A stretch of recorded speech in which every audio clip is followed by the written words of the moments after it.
Ya, selamat malam teman-teman semuanya.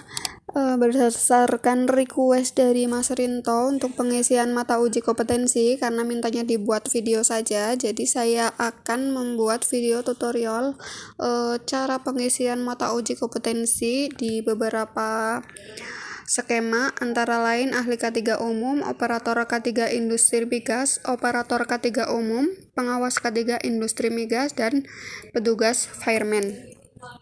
Ini saya contohkan aja ya, jadi nanti yang skema yang lainnya bisa ngikuti untuk cara pengisiannya.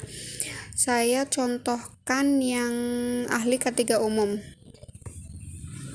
Yang pertama, semuanya baik ahli K3 umum, baik operator K3 umum, pengawas K3 migas, operator K3 migas, atau petugas fireman, semuanya pilih mulai dari aplikasi 1, terus nanti setelah aplikasi 1 selesai lanjut ke aplikasi 2. Setelah aplikasi 2 selesai, nanti formulir AK1, AK2, AK3, dan AK4. Oke, sekarang kita masuk ke aplikasi 1, permohonan sertifikasi.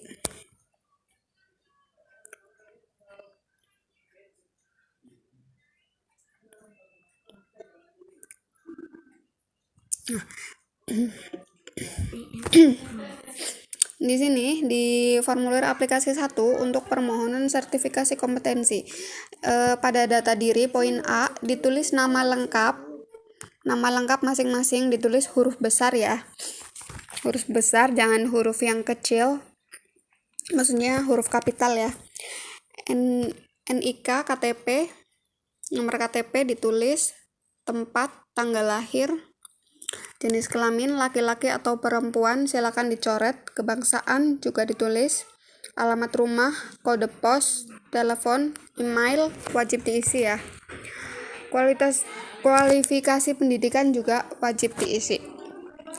Data pekerjaan sekarang silakan diisi nama institusi atau nama perusahaannya, nama jabatan, alamat kantor, nomor telepon atau nomor email kantor silakan diisi. Di bagian 2, data sertifikasi.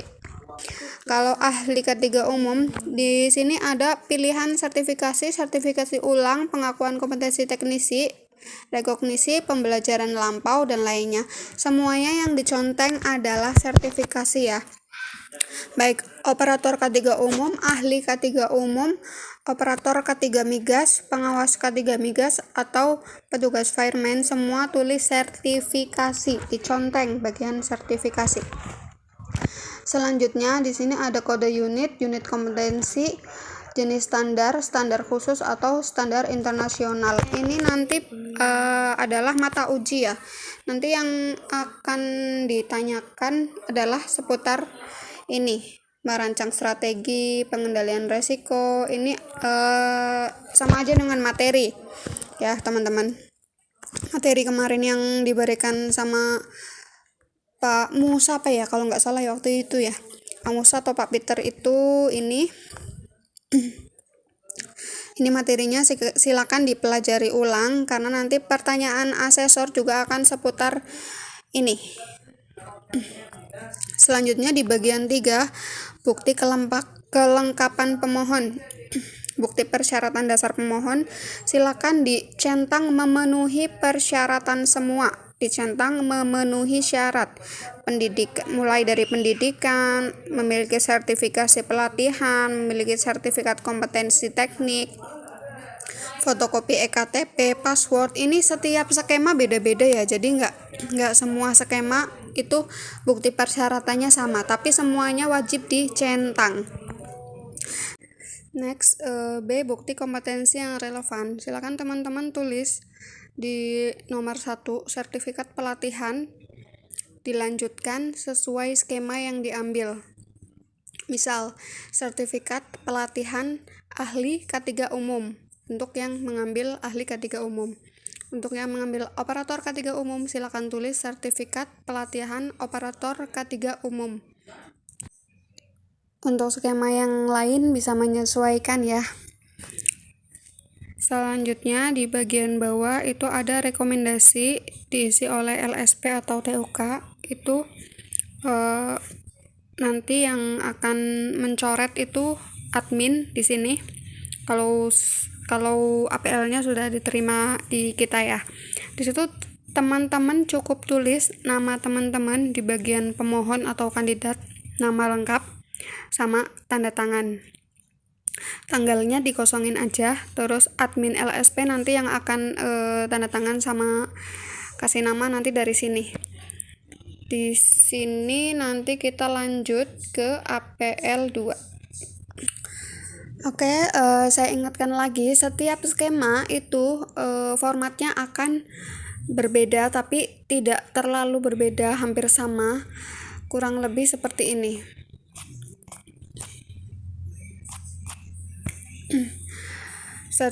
Skema sertifikasi ahli K3 umum, masih melanjutkan yang dari APL 1 ahli K3 umum ya teman-teman. Di sini ada unit kompetensi 1, terus ada bagian merancang strategi pengendalian risiko K3 di tempat kerja. Di bagian elemen-elemen ini, elemen 1, 2, 3, 4, terus selanjutnya itu semuanya dicentang yang tulisan kompeten. Di bagian kompeten di sini dicentang, centang, dan di bukti yang relevan silakan tulis APL 01.3.B1. Dilanjutkan semuanya sini ditulis semua APL 01.3.B1. Lanjutkan semuanya sampai akhir, sampai selesai pokoknya ditulis di checklist yang tulisan K atau kompeten dan ditulis bukti yang relevan. Ini kolomnya geser-geser ya, soalnya nggak tahu ini karena dibuka dari HP mungkin, jadi akhirnya formatnya jadi berantakan.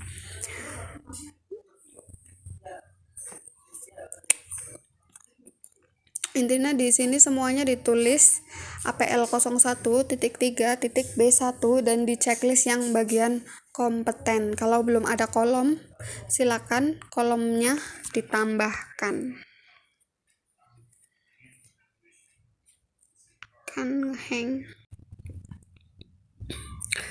Lanjut sampai terakhir, teman-teman semuanya harus tulis APL 01.3.B1 dan jangan lupa checklist di bagian K atau kompeten. Yang belum ada kolom kotak, silakan tambahkan kolom kotak. Ini gambar ini saya mengecohkan karena saya formatnya saya buka dari HP, jadi agak berantakan.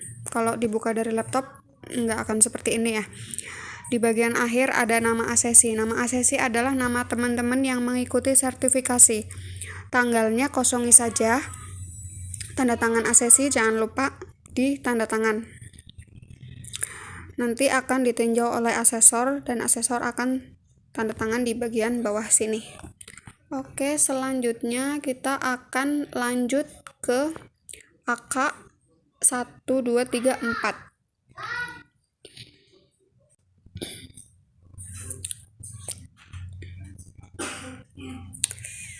AK 1, 2, 3, 4 itu hampir sama semuanya. Nanti kalau ada tulisan TUK silakan dicoret yang tempat kerja dan mandiri. Silakan pilih yang sewaktu. Tempat kerja dan mandiri silakan dicoret.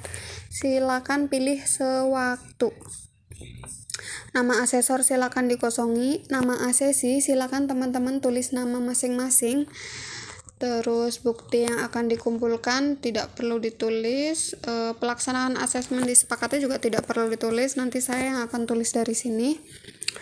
Waktu, terus TUK silakan tulis TUK Mitra Tama Bahari Adiguna. Selanjutnya di bagian bawah ada tanda tangan asesor dan ada tanda tangan asesi. Silakan yang bagian asesi teman-teman silakan isi tanda tangannya di bagian asesi. Jangan sampai salah ya. Selanjutnya kita akan lanjut ke formulir AK2. Di bagian formulir AK2, silakan teman-teman juga tulis nama asesi atau nama teman-teman. Silakan tulis lengkap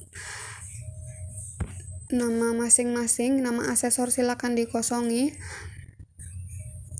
Unit kompetensi juga tidak perlu diisi. Tanggal mulainya asesmen sampai selesainya asesmen tidak perlu diisi. Nanti saya yang isi, dan bawah ada tanda tangan asesi, silakan tanda tangan asesi. Tanggal tidak perlu ditulis, dikosongi saja. Tanda tangan asesor juga jangan diisi, nanti yang akan isi adalah asesor. Selanjutnya kita lanjut ke AK3. AK3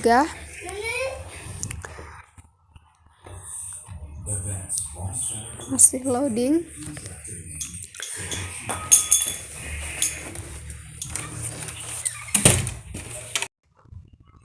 Next, dan dilanjutkan di bagian bawah, umpan balik dari asesi diisi oleh asesi setelah pengambilan keputusan. Silakan di checklist saja, teman-teman mendapatkan penjelasan yang cukup dan lain-lain semuanya ini diisi ya, di checklist ya semuanya ya.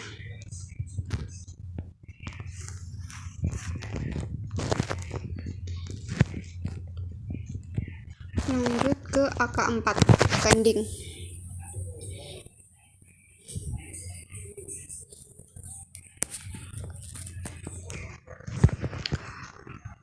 Nama asesi juga silakan ditulis, nama asesor silakan dikosongi, tanggal asesmen juga tidak perlu ditulis, nanti kita yang tulis dari sini. Jawablah dengan ya atau tidak pertanyaan berikut ini. Apakah proses banding telah dijelaskan kepada Anda? Silakan dicentang saja ya, dan bawahnya juga apakah Anda telah mendiskusikan banding dengan asesor. Silakan di checklist ya.